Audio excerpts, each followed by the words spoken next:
Third game of the season, done and dusted, Scott. It's another defeat after Saturday, 2-0 here at Meadowbank against Dorking Wanderers. I'm going to assume there's a lot of frustrated bodies in there, a lot of frustrated mindsets. What for you isn't quite going correctly at the moment? There's obviously a lot of frustration. It's a difficult one to sort of summarise because Dorking Wanderers away is not one that you kind of earmark as a win.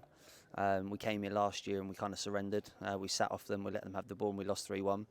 At home we went and got after them and we thought, you know, we'll try and do the same again tonight. But take the 2 goals out of it, they obviously had a few more chances. We had a couple of chances towards the end. But the goals we conceded are avoidable.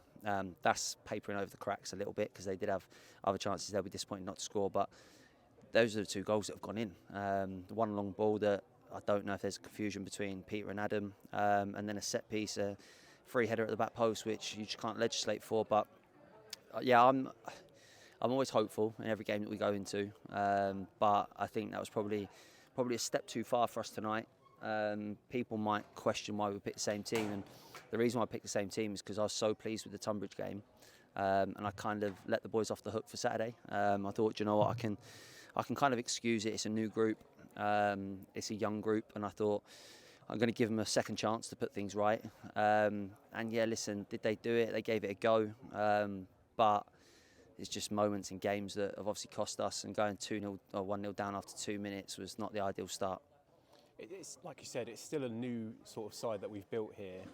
Is this to be expected, do you feel, from a group that is so brand new? I think pre-season, I'm hoping it didn't give me false hope, because I think pre-season was really good. When we played your Southend's, your Brentford's, your Readings, obviously behind closed doors, we were excellent. And then obviously the first 3 games, the first game I thought we were excellent against Tunbridge. Hemel, I thought for the first half an hour we were poor, and then after that it was a bit of a non-event. But a goal after 3 minutes has cost us. Obviously, someone following in a rebound. Tonight is confusion and then a set piece. So it's not like we're getting torn apart. But being toothless in front of goal is an issue. So it might be something that we have to address. I don't want to rip up the plans as such. I want to be loyal to the boys that we've got in the group, and that's not just the front men. It's creating chances as well. So we probably should have scored 4 or 5 goals in the first 3 games in total, and we haven't. But it's something we'll have to look at. But yeah, listen, it's just one of those disappointing nights. I think we can do much better. There was moments in games where just making the wrong decision in around the box. There was one in the first half where someone's had a shot. Jared's in acres of space just to slide him down the side of the box. I actually thought Jared was through in the first half as well, and the linesman put his flag up, which was really disappointing. I didn't think he was anywhere near offside. So, yeah, it's just bothered the green a little bit as well. But we know where we are. We know what we are and who we are. And like you say, Dorking would have probably earmarked this one as a must-win game. And you can see that from their lineup. I looked at it; it was like a 3-1-4-2. It's a 3-5-2, but the amount of attacking players and quality they had, it shows. I mean, you've already mentioned you feel like we are a little bit better defensively now with this unit that we've got here. But obviously, conceding early again like we did on Saturday, that obviously didn't set us up well. No, it's not a Dorking type of goal either. Route one, smash it in behind, get to the ball and go around the keeper. That's not something that Dorking are known for. So for them to score that type of goal against us, we're square at the back, we get caught out. Just switch off momentarily. Mewitt's quick, and you've got to give yourself a yard or 2 against him, and we didn't. And then Peter's on a booking as well, so we have to take him off and protect him. You cannot go down to 10 men against Dorking. So yeah, listen, we had to make decisions at half time. Were we better in the second half? It's difficult for me to maybe analyse being on the pitch, but the management team seemed to believe that we were. So yeah, no, listen, I'm disappointed because I don't just look at tonight, I look at the first 3 games, and I think we should have 3 points on the board. We don't, and it's something that we need to get very, very quickly. Just want to quickly ask you about a couple of people that we haven't yet seen in a Slough shirt just yet. Tyrese Dice, is he still sort of recovering from an injury? Yeah, so I'm hoping that he'll take part in training maybe on Thursday. So 10 days time we might get lucky and see him out there.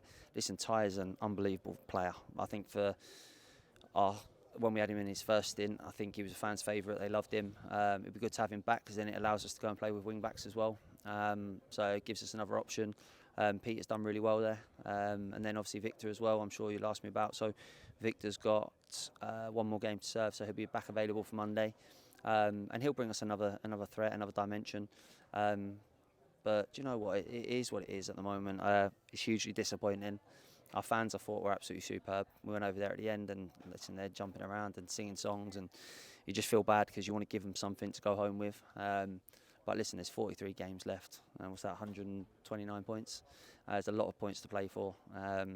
But yeah, listen, you just want to try and get off to a good start, and you don't want to get drawn in to the bottom of the league table like we are.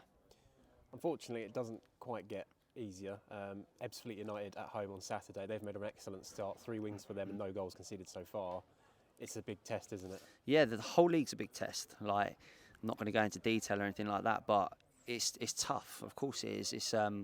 It's extremely tough. I think you only have to look at the quality that Dorking have got tonight. They've got people out injured as well that aren't available. Ebbsfleet they've got layers and layers of quality in their squad. Players that they've signed from League Two football clubs, captains I think as well from League Two football clubs. It just shows. It's not jealousy or envy, but listen, it would be nice. But listen, we're at a great football club. I think people know that it's a special club, not only to myself, but a special club to the management team. I obviously love it here, and we like doing the job that we do, but we know it's never going to be easy. We're always up against it. But I think together as a club, listen, we've done all right in the last couple of years. We didn't start well 2 years ago. We went and finished 10th. I think it was, 5 or 6 points off the playoffs.